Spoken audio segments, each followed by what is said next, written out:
Hi, everybody. Welcome to Starting Point, to our 7 o'clock lecture. And I just want to mention two things. One is we're starting a new series tonight, the 4-week series on relationships. I'll be telling you more about that in a couple of minutes.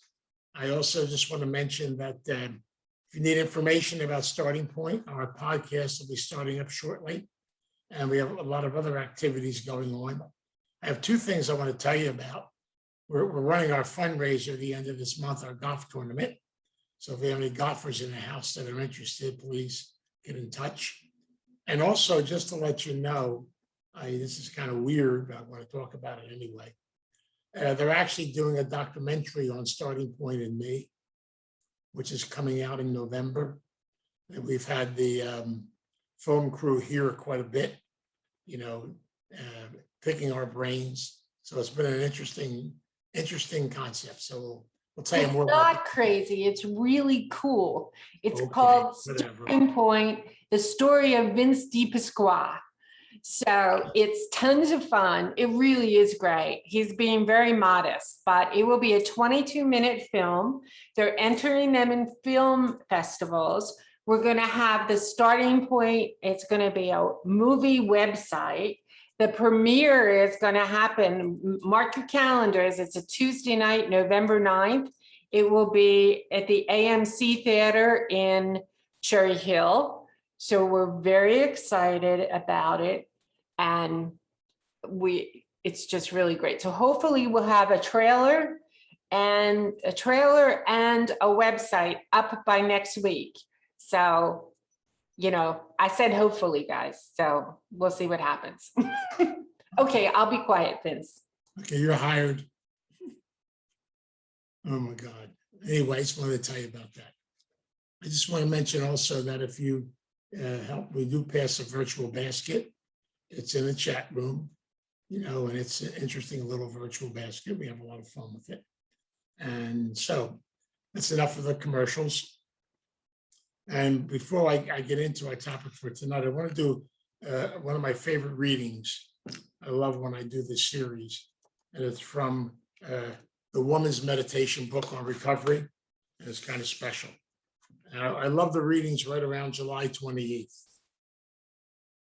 The beauty of loving someone is the feeling of wholeness that I experience, the need for that individual in my life, the I'm part of you and you're part of me feeling that connects two people and makes them necessary to each other. All that is asked of us by our Creator is that we learn to love one another. Where love doesn't flow easily, perhaps we can just decide not to hurt someone. We each avoided hurting all people just for one day. Lives would be transformed. We each see the world with a fresh perspective. The more we love others, any others, the deeper our love will grow for all others. Loving lifts our hearts and lightens our burdens. Every day's tribulations can become triumphs when we carry love in our hearts. Love fills us up, and the more we share it, the fuller we become. We are connected, each of us to one another, all of us together. Our contributions to the whole are necessary. Its completion is made perfect by our presence. As I pass a friend today, I'll be grateful for their contribution to my wholeness too. I wanted to share that because we're spending a lot of time in the next 4 weeks talking about what I refer to as the ultimate relationship, the one that we have with ourselves. See, whenever I share this series, I always talk about the fact that the ultimate relationship we all have in life is the one we have with ourselves, because it's a very simple thing. I can't share the gift of love with anybody else if I don't have love for myself. It's got to come from my heart and from my soul and not from my head. And so I learned over a period of time, very gently and very beautifully, to develop this sense of relationships. And we have to experience this in all different areas of our life. Because whether you realize it or not, we are involved in many different types of relationships every day. For our job, family, different situations, community, they're all relationships. They're all connected to one another. We have special people in our life. They're all geared primarily in our life to help us learn things about ourselves as a person. Now, I got to tell you something, and I'll start off with a story in a couple of minutes. But I got to tell you this because Charlie's here, so I got to tell you about it. Okay. I have to do something tonight, which I don't like to do, but tonight's lecture will be a little depressing. So, Pat, I'm sorry. We'll have to depress you a little bit tonight, not. That's the way it goes. But I promise you for the next 3 weeks, it'll be very uplifting. Okay. We're going to talk about what I refer to as unhealthy or addictive relationships. Now, so many times in the course of our journey, we have a tendency to migrate towards unhealthy things. And it all stems from the fact that when we really do not have a good sense of ourselves, then we have a tendency to migrate towards the negative. And so we have to learn how to be able to go within and begin to develop the positive. But I'll start with a story. So these 4 talks I'm giving are based on the first book I wrote called Relationships, the Gifts of Life. I really enjoyed doing that book. That book has a story behind it. It's another, what I refer to as another God wink. Many of you here know that story already. But in 1980, either 85 or 86, I forget when it was, I was giving a talk at Malvern Institute in Philadelphia. And after my talk, I was sitting talking to a lady who I'd never met before. Her name was Annie. We're just sitting, having a cup of coffee, we're just talking. And for some reason, here's the God thing. I just said to her, someday everybody's bugging me to write a book.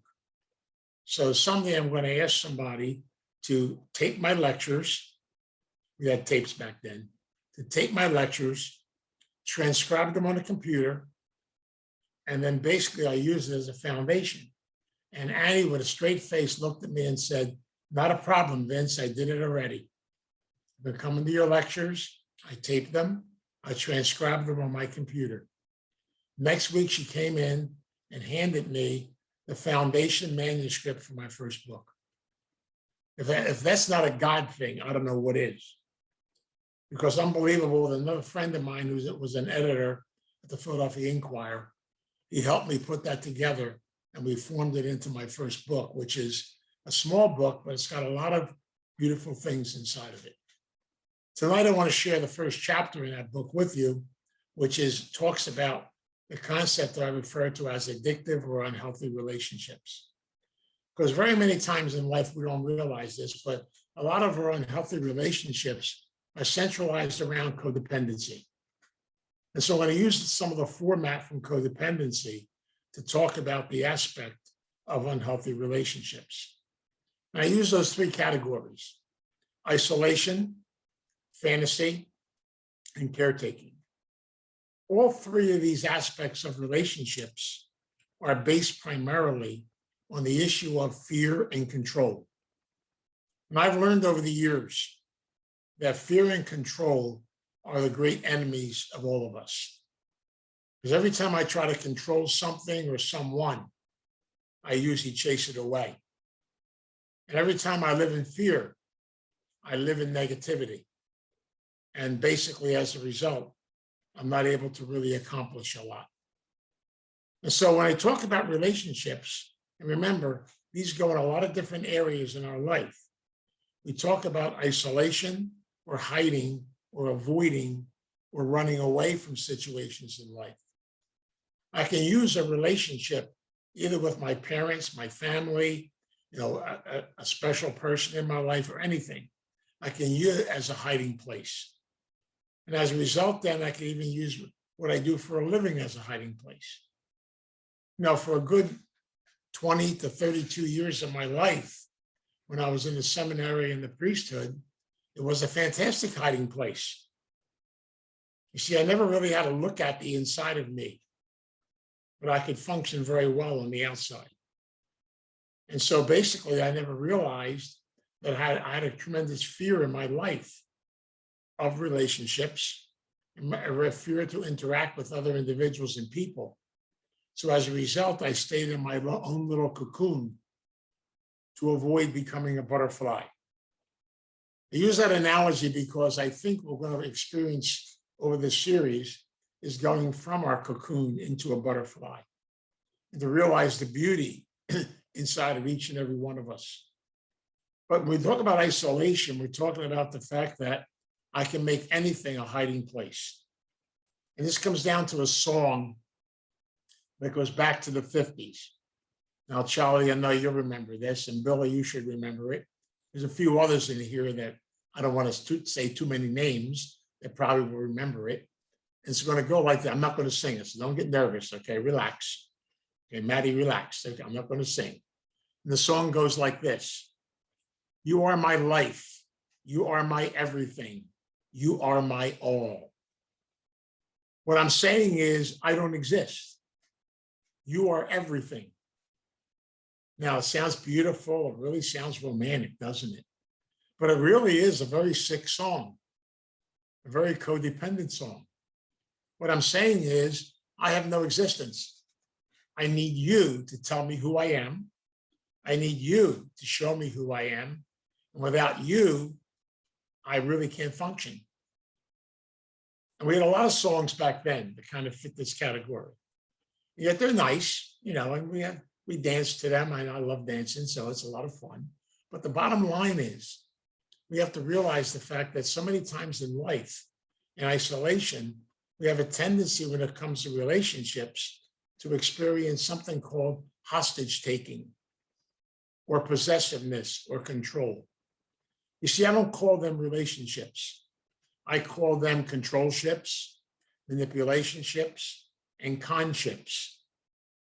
But the bottom line is I have a tendency to want somebody to be what I want them to be. And as a result, I literally can run their life and tell them exactly how to live. But many of us like that because if you make all the decisions for me, I never have to make a decision. But if the thing doesn't work, I can blame you. Isn't that wonderful? God, it's like an adventure. So I can just blame you for everything going on in my life. Right, Kath? It's a powerful part of it. It's a beautiful thing we do in the course of our journey. And so I'm learning over and over again the fact that I don't want to be there. Also, when it comes to the isolation, we have an old saying. It's been around for a long time. And Dot, I know you remember this. It's an old saying. It goes like this. If you truly love someone, let them go. They're supposed to come back. They'll come back. Now, codependents don't believe that. Codependents have their own mantra. Their philosophy is, if you truly love someone, follow them and stalk them. They try to get away, kill them. Little control there. What can I tell you? But I can joke about this today and I can laugh about it. But we know in many lives, in many situations, this stuff comes true. We see it a lot of times, even in parents, when it comes to children. I want my children to be what I want them to be. And therefore, they better fit the mold.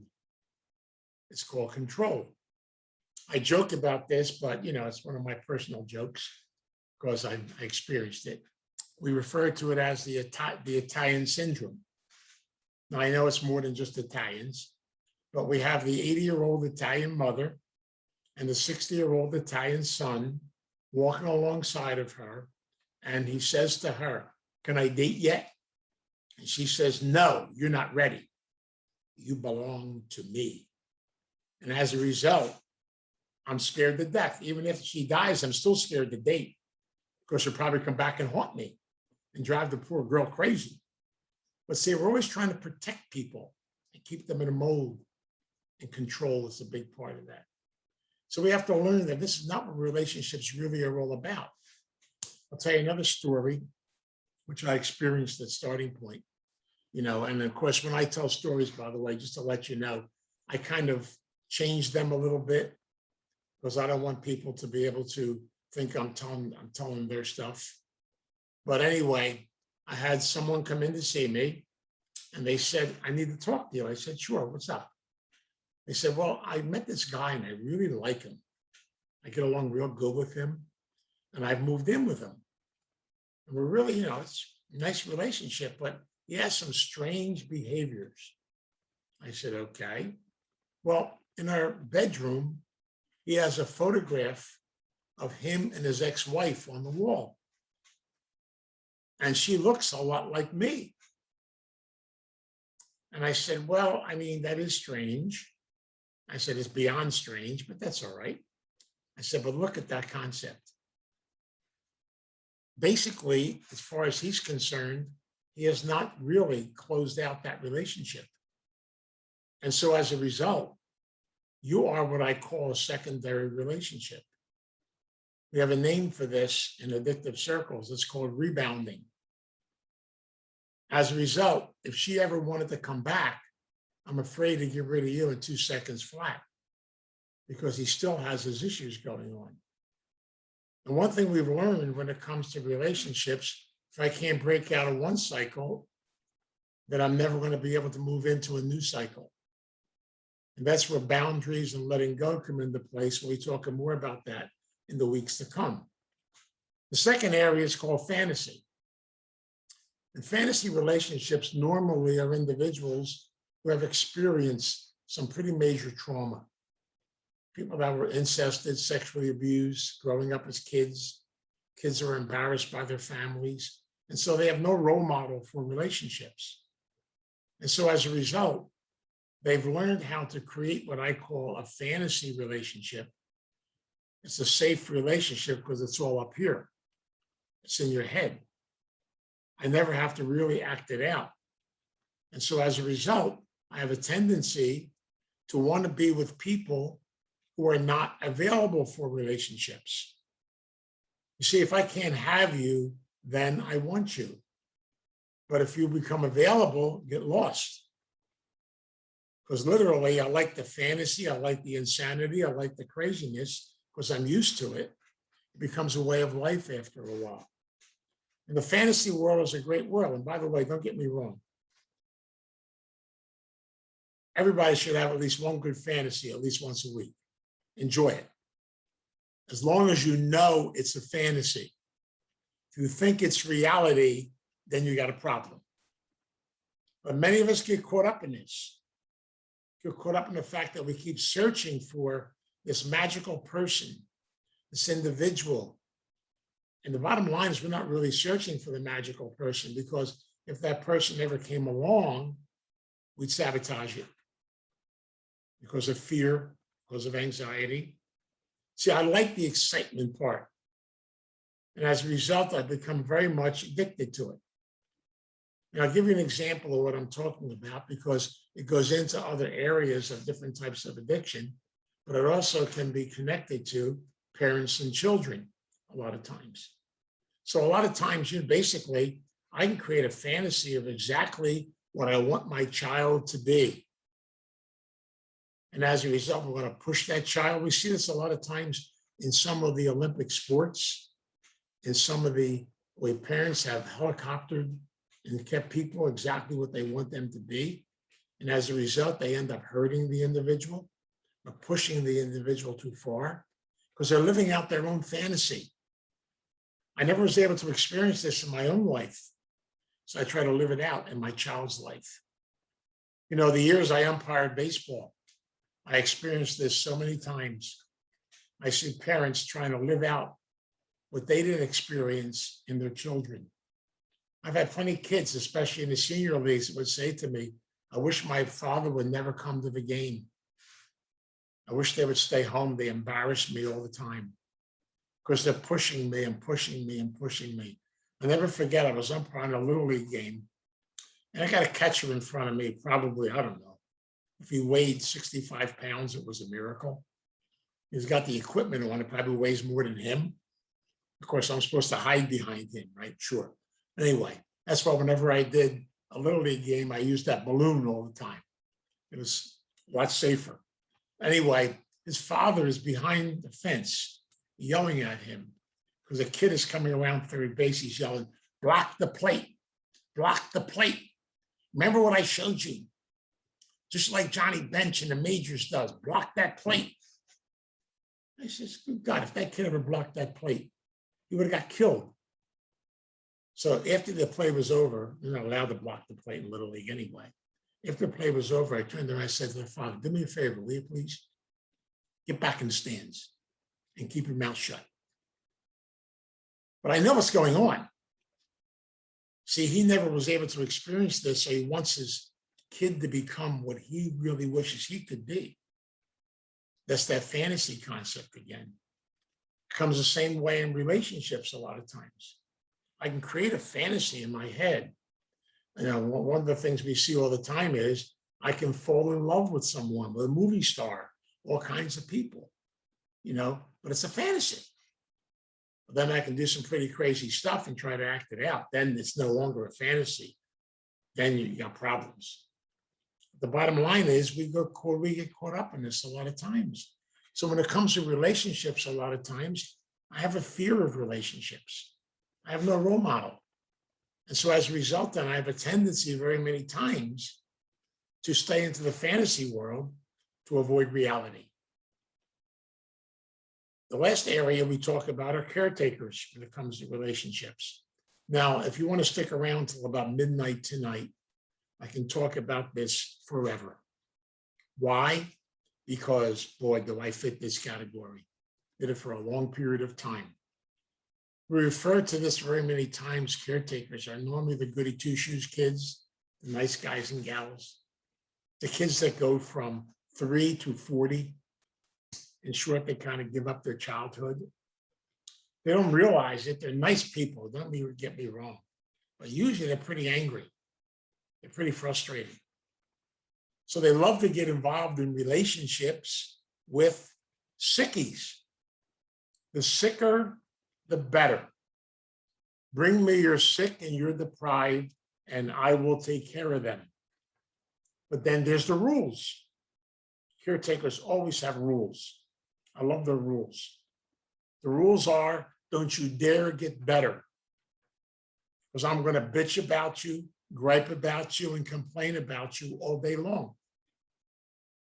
We call that the parent-child relationship.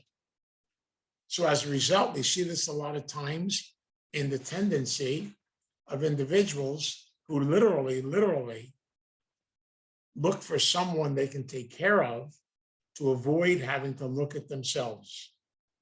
And I share this on a personal level because this is what I did for my 32 years, seminary and priesthood.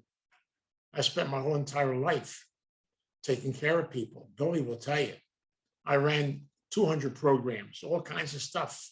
I did a lot of work, don't get me wrong, I did a lot of good. But at the same time, I never had time for me. I was always doing for others. People don't realize it, but you build up what I call internal resentments. And as a result, then you really feel like you're being used, taken advantage of, you know, and a lot of times caretakers, they have this symbol that symbolizes them all the time. You know, now if you go to Target, you see that very round circle. Well, caretakers have a shirt with a target on their back. And under it says, use me and kick me. We get taken advantage of. And really good caretakers live in telephone booths. If somebody needs them, right away, off comes the shirt, the big S. Out they come with the red light around top of their head. Here I come. I'm here to rescue you. I'm here to save you. That got me a couple of wonderful addictions. That got me a nervous breakdown, time in a psychiatric hospital. Great rewards come from all this stuff. It's unbelievable. All the wonderful things that come along with it. But see, again, you get a lot of praise. People think you're the cat's meow. But at the same time, you're driving yourself into the ground. I never understood it. But deep down inside, I was spiritually dead. I was empty. But as a result, though, I kept doing for others. Always doing for others. You know, and the other thing about caretakers, I'll give you my favorite story I love telling. You know, so Pat, you probably heard this about 15 times, but here it comes again. I love telling this story. If you want to get rich, here's the formula. Okay, you got this, Charlie? Now, if you want to get rich, here's the secret. Okay, so here we go. If you want to make a lot of money, start your own business. Okay, Donna, start your own business. Now, if you need 15 workers, hire 3 caretakers. You got to remember, caretakers do the work of 5 people. But you don't have to worry. See, you must give them total control of your business. They will work hard. They will run it. They'll work themselves into the ground. They'll push themselves like crazy. The bottom line is they don't want you around. Just stop in on Friday and pick up the money. But there's some rules again. Don't pay them too much. Please don't pay them too much. That's really an insult, because basically they love giving. They'll do overtime. If you have a snowstorm that's 15 foot, you'll be open. Don't worry about it. They're always faithful. They're always there. They're always pushing. They're always driving. At the same time, they're always angry and they're frustrated. And when it comes to relationships, a lot of times they have a tendency to want to be in that control mechanism. I always love telling the story. You know, when I used to hang out in South Philadelphia, I used to go to an Al-Anon meeting in South Philly on Friday nights. And we had this lady that would come to our meetings all the time. And all she did was talk about her husband, the alcoholic, the bum, how no good he was, how rotten he was, how terrible he was. And she went on and on and on and on and ripped this guy to shreds. And then all of a sudden, one time, the guy had the audacity to get sober. He went to a rehab. He got his act together. Then she came to the meetings and bitched because he goes to too many damn AA meetings now. See, here's the bottom line. It's like, I need you to stay where you are, because literally you are now my project. I have to fix you, take care of you, but don't you get too well, because then I lose my project. It's very difficult to have an equal relationship in this type of a situation. And very many times we burn ourselves out. Mothers know what I'm talking about. You have a tendency very many times to constantly always be doing. And then you wonder, is this all there is? Is there more to life? But caretaking is scary, because literally it means you give your life constantly to someone else and never have time for yourself as a person. So I share that with you because I truly believe that we basically migrate into these relationships because basically it comes down to that foundation. We have no sense of who we are as a person. And that's why it's so important to take the time to invest in yourself. Take the time to develop a sense of your own spiritual self. Because relationships are supposed to be physical, emotional, and spiritual. They're supposed to be freeing. They're supposed to allow you to do your growing. Relationships are to give you a sense of responsibility. You take responsibility for your own life. What I'm learning, if I truly do work on myself, then the law of attraction kicks in. If I truly work on myself, then I will attract into my life people to share that with. At the same time, I got to make sure I do take care of myself. It's a hard thing to be able to fathom this, because we're actually saying, it's kind of, a lot of people say, well, isn't this selfish? No, it's called self-caring. If I take care of myself and learn to love myself, I never thought in my wildest dreams I'd be saying that it's okay to fall in love with yourself. Because if you don't love yourself, how can you even love another human being? You have to have that energy to be able to give to others. Because I truly believe we speak to others through our energy. And that's why many times we get into unhealthy situations, because we don't have the 3 components: physical, emotional, and spiritual. Many times in relationships, we base it on the physical. I heard this plenty of times, went through with some of my own stepdaughters, where they say, I have to find somebody by the time I'm 30. Okay. What will happen if I don't find somebody? You become 31. Nothing else will happen to you. Life will go on. We have all these fallacies we hear all the time. I don't want to find somebody. I want to develop this concept of attraction and attract into my life people that I can share my gifts with. And that's how the law of attraction works. I always tell people over and over again, we'll talk more about this in the future, stop looking for someone. If you want to look for someone, look in the mirror. You are someone. And be able to work on yourself. And when we get out of the way and work on ourselves, everything else will take place. It'll happen. I believe that God works in mysterious ways. But it really comes down to getting to that point. I never understood what it meant to be spiritually dead. It took a long time for me to go through that awakening process, to begin to realize who I was. I was too busy, always giving. But then I had to learn one of the hardest things in the world, to receive. I'm learning over and over again that it's so easy to be a giver, but you have to be a giver and a receiver. It's called balance. And so what I want to really concentrate on is, in this second talk, I want to talk about how do I develop a healthy relationship with myself as a person. Because remember, only until I do this can I truly then attract into my life others to share it with. But it starts from the inside, not from the outside. See, falling in love is not really what relationships are. If you're healthy, by the way, even when you're a kid, you fall in love on the average of maybe 3 times a week. You get attracted to someone, and then an hour later they're gone, you fall out of love. What can I tell you? I joke with my wife a lot of times, I have a thing for Goldie Hawn. What can I tell you? I'm aging myself again. But what the heck? It's called a fantasy. It's wonderful. I mean, what can I tell you?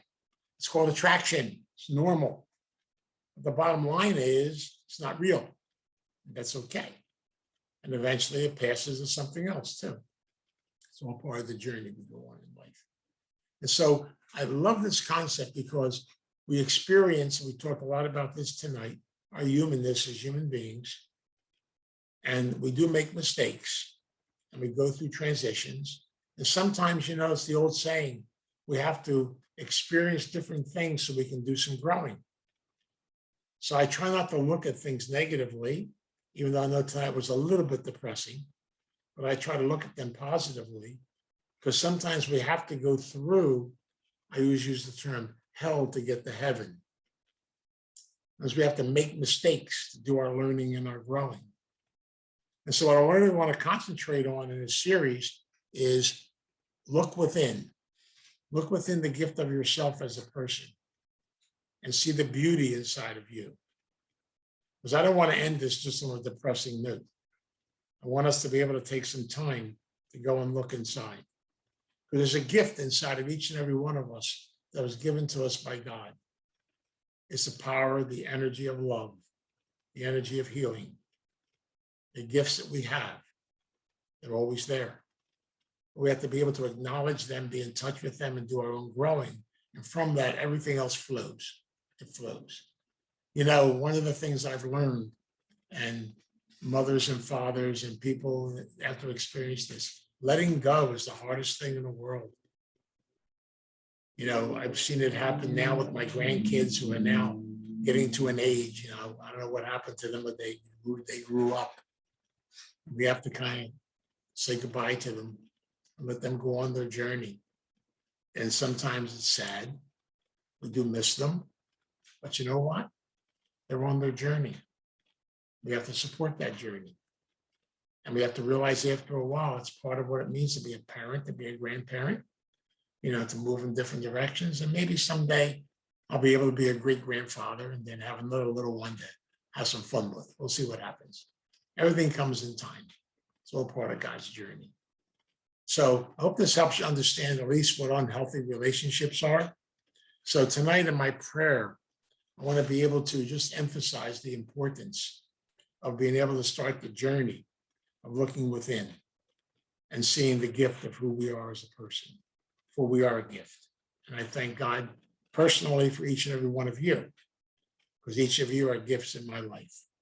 And I think that's the most important thing we do in the course of our journey, be gifts to each other. So let us pray. God, we come before you tonight in the spirit of prayer. We come before you in gratitude, and we come before you in love. Thank you for the gift of life. Thank you for our journey. Thank you for helping us to experience things in the course of our journey. Know that you are there, you walk with us, and you are constantly sending messengers into our life to teach us things about ourselves, to help us to grow. Thank you for all those who have passed before us, all those teachers that have been part of our journey and part of our life.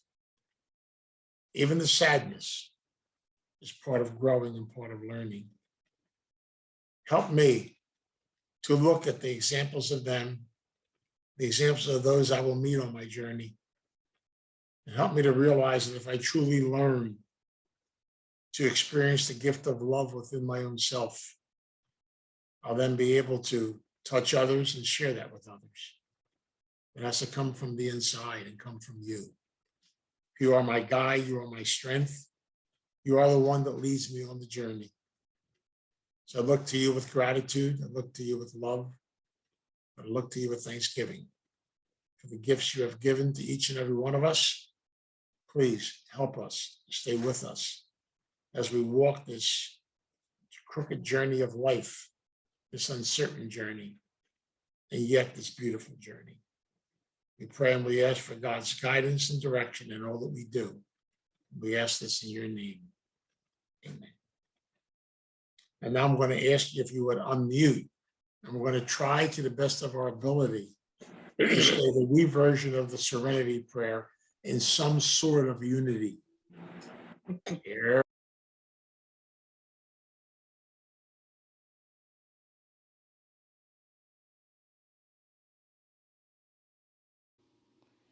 God, grant me the serenity to accept the things I cannot change, the courage to change the things I can, and the wisdom to know the difference. God's will, not mine, be done.